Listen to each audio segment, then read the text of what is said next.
Hey guys, it's Kylie, and recently I started a series called I Can Do Just One Thing.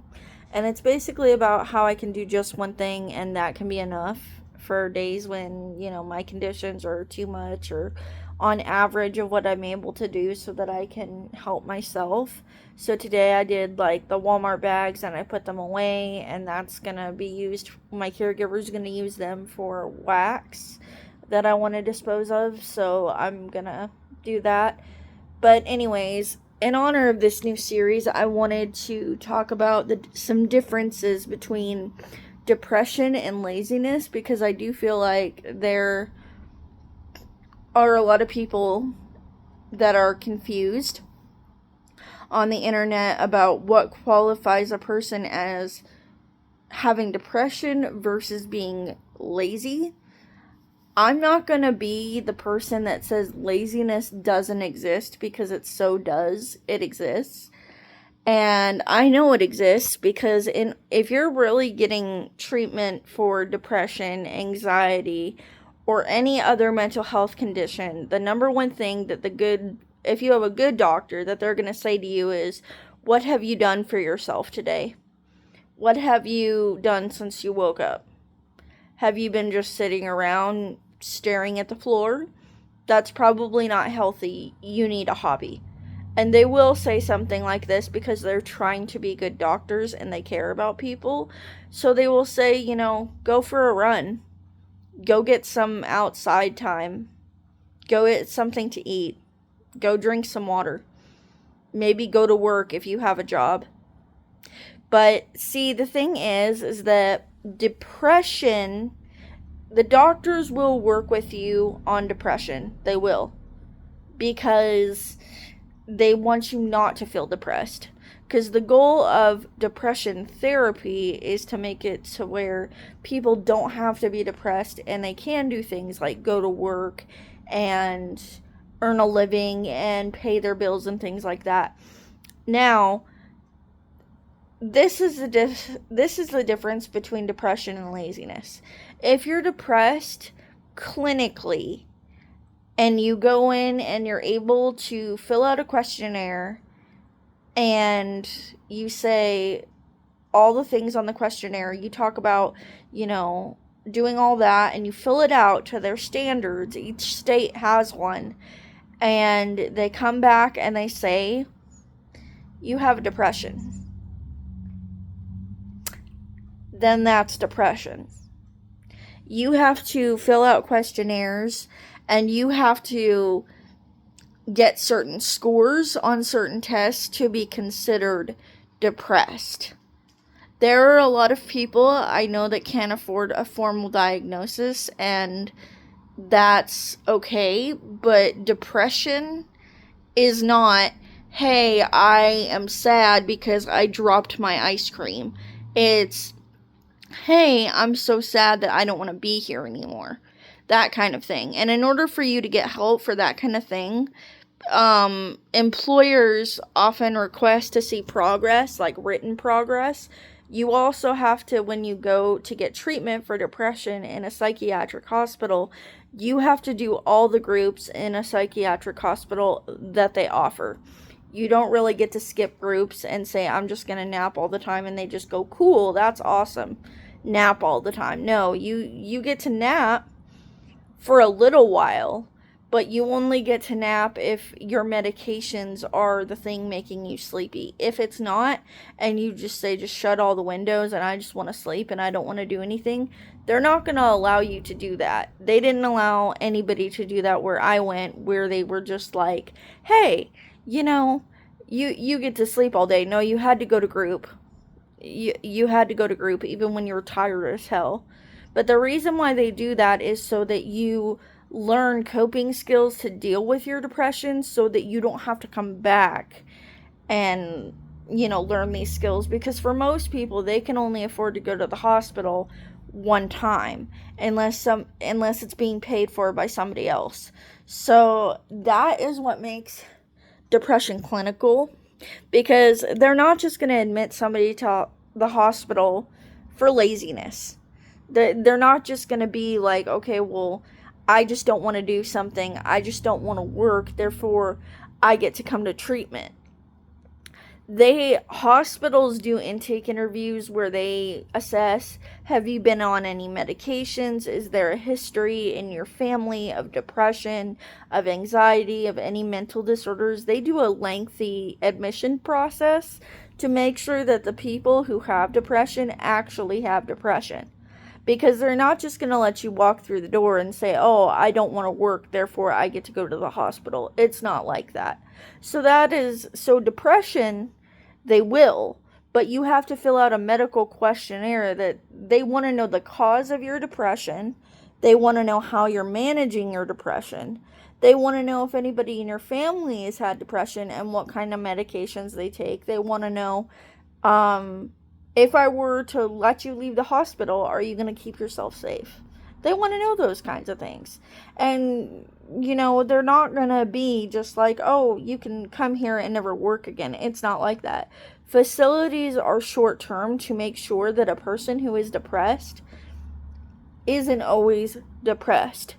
Now, if a person is constantly depressed, like, say, they don't want help, they don't want to go to a hospital, they don't want to take medication and things like that, doctors, good ones anyway, are not going to write you endless prescriptions. They're not going to be like, okay, I'm just going to write you a prescription because you asked for it. They're going to say, okay, I want you to take the meds that I have prescribed for you on time, every time, that way that they actually work. You don't get endless sick days and endless medication just because you're depressed. You don't. And I'm sure there's people that are lazy, that are able to go in and that are able to lie. Yes, there's that. But laziness is not cured with medication. I mean, what I'm saying is serotonin, the drug that is in your brain, being replaced, somebody is going to notice a difference in you, whether it be a doctor, a family member, a friend, your boss, somebody. If you're taking the pills, they're going to notice that the serotonin in your brain that's being replaced by pills is having an effect. If you're being lazy and you're taking the pills, you're going to look the same. It's pretty much going to be the same. Nothing is going to change. That's the thing. People with laziness don't want to change. They don't want to say, okay, I'm going to do my very best and I'm not going to get, they're not going to say I'm going to do my very best and I'm going to get a formal diagnosis written on paper. They're not going to be those people that say, okay, I believe I have depression because TikTok said I have depression and therefore I have depression. They are going to be the people that are like, you know what, I'm sick of having depression, therefore I need to go see a doctor and to get diagnosed. They're going to be the ones who are going to be advocating for themselves more than anything else. They're going to be the people that are like, okay, I want to get better. I want it more than anything on the planet. That's the people that you're going to see that have depression. They're going to want to go to every group in the hospital. They're going to want to see about every medication. They're going to want to learn about every treatment. They're going to do their research and they're going to be thorough about it. Now, a person who is lazy is going to avoid doing all that because they don't want to be found out that they're lazy. They aren't going to be that way. They're not going to be the person who says, I want to know about every treatment. I want to have every medication. I want to have every therapeutic tool imaginable. They're not going to be like that. They're just going to be like, no, I'm fine. I don't need any help. No, I'm fine. They're not going to exhaust options first. They're going to say, no, I'm fine. I'd rather scroll on my phone. That's going to be the lazy people. They're just going to be like, I haven't tried any of that. And that's why, honestly, that's why depressed people aren't the same as lazy people.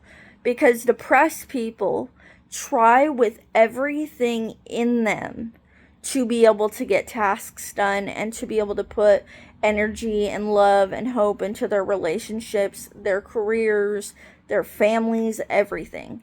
They're going to be the ones that you see trying that are exhausted because they're just sad and they don't know what to do. Lazy people are just going to do it because they don't want to do it. They don't want to put energy into their relationships. They don't want to put energy into their job. They don't want to put energy into anything other than scrolling on their phone or doing whatever it is that they do. So depression and laziness are not the same thing.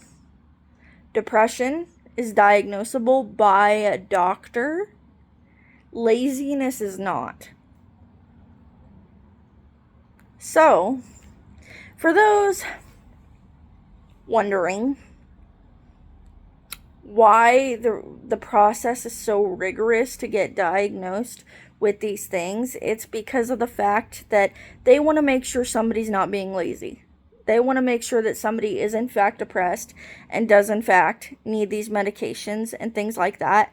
And if you have a doctor that's being that thorough and things like that, they are a good doctor. They're trying to make sure they're giving you what you need instead of giving you what would harm you. So I wanted to make this video because I want people to understand the difference between only being able to do one thing and being lazy. I wanted people to understand that people can have depression and anxiety. And yes, they can only do a couple of things. Now, for me, it's not a depression issue. For me, it's because I have dissociative identity disorder, attention deficit disorder, cerebral palsy, autism, post-traumatic stress disorder. I have things that are different, but I wanted to make this video so that it didn't just look like, hey, that girl's lazy and she's not doing anything about it. I have tried to learn about every pill. I have tried to learn about every therapy and every treatment imaginable so that I'm not like this. That's how you can tell the difference between somebody who's disabled and somebody who just wants attention. Anyways, if you guys found this video helpful, give it a like and subscribe. By the way, I am not a doctor, so I am not trying to diagnose you. I am trying to tell you some ways that you might find helpful, that you can spot a lazy person, and some ways that you can spot a depressed person so that maybe you could help.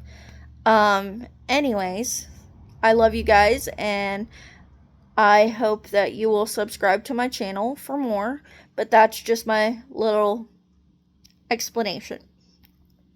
Alright, love you guys. Bye.